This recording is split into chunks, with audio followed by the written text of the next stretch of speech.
ರಾಕೇಶ್ ಪೂಜಾರಿ. ಇವರು ನಮ್ಮ ತಂಡದಲ್ಲಿ 5 ವರ್ಷದಲ್ಲಿ ನಮ್ಮ ಒಟ್ಟಿಗೆ ನಾಟಕ ತಂಡದಲ್ಲಿ ಒಬ್ಬ ಕಲಾವಿದ ಆಗಿದ್ದರು. 5 ವರ್ಷದ ನಂತರ 2014ರಿಂದ ನಮ್ಮೊಟ್ಟಿಗೆ ಇದ್ದರು. ನಂತರ ಒಂದು 17ನೇ ಇಸ್ವಿಗೆ ಕಾಮಿಡಿ ಕಿಲಾರಿಗೆ ಅಲ್ಲಿ ಜಾಯ್ನ್ ಆದರು. ಅದ ನಂತರವೂ ನಮ್ಮೊಟ್ಟಿಗೆ ನಮ್ಮ ತಂಡದಲ್ಲಿ ಒಂದು ಒಳ್ಳೆಯ ಬಾಂಧವ್ಯವನ್ನು ಇಟ್ಕೊಂಡಿದ್ದರು. ಏನಂದರೆ ಒಬ್ಬ ಉತ್ತಮ ಕಲಾವಿದ. ಈಗ ಏನು ಹೇಳೋದಂದರೆ ಈ ಸಮಯದಲ್ಲಿ ಒಬ್ಬ ಒಳ್ಳೆಯ ಕಲಾವಿದನನ್ನು ಕಳ್ಕೊಂಡಿದ್ದೇವೆ. ಅದೊಂದು ಬೇಸರ.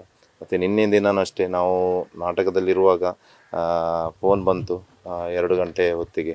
ಹೋಗಿ ನೋಡುವಾಗ ಈ ಸ್ಥಿತಿಯಲ್ಲಿ ರಾಕೇಶ್ನನ್ನು ನೋಡಬೇಕಾಯಿತು. ಬಹುಶಃ ತುಂಬ ದುಃಖಕರ ವಿಷಯ ಅಂತ ಹೇಳಬೇಕು.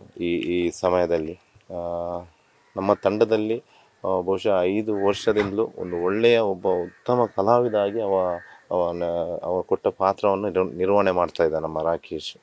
ಹಾಗೆ ನಾವು ಈ ಸಂದರ್ಭದಲ್ಲಿ ಅವರ ತಾಯಿ, ಅವರ ಮಿತ್ರರು ಅವರಿಗೆ ಒಂದು ಸಹಿಸುವಂಥ ಒಂದು ಶಕ್ತಿಯನ್ನು ದೇವರು ಕೊಡಬೇಕು. ಅದೇ ಹೇಳೋದು ಈ ಸಂದರ್ಭದಲ್ಲಿ ಅಷ್ಟೇ.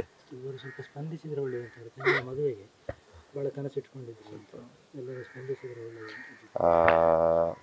ತಂಗಿಯ ಹೌದು, ತಂಗಿಯ ಮದುವೆ ಎಲ್ಲ ಇದೆ. ಅವನು ಹೇಳ್ತಾ ಇದ್ದ ಒಂದು ತಂಗಿಯ ಮದುವೆ.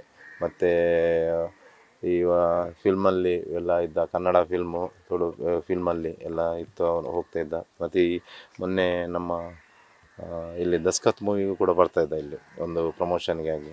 ಪ್ರತಿಯೊಬ್ಬ ಎಲ್ಲರೊಟ್ಟಿಗಿಂತ ಒಬ್ಬ ಹೇಗಿದ್ದ ಅಂದರೆ ಒಂದು ಫ್ರೆಂಡ್ಲಿಯಾಗಿ, ಇಲ್ಲಿ ಅಷ್ಟು ಊರಲ್ಲಿ ಬಂದರೆ ಫ್ರೆಂಡ್ಲಿಯಾಗಿದ್ದ.